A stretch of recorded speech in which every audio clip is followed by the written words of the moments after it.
actually would like to say that, though. I would really like to thank, not the Academy, but are you ready? Thank you for the award. Yes, I would like to thank my writers and my publishers and... That'll be up on you. Okay. Okay, so this is closing. Closing take one. Okay. Whenever I say take one, that's action. Action, okay? Action. Okay, action. In closing, I would just like to say that I had an excellent time doing this training. I was very thankful that I was actually able to implement this training and not just design it. I feel like it's given me a little bit of a better understanding of how the training process works. And I had a really wonderful time doing this because I was able to work with my coworkers and with my friends.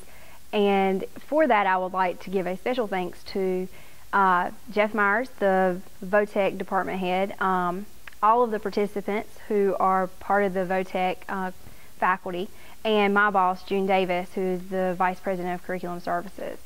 And in that, I hope everyone has a great summer.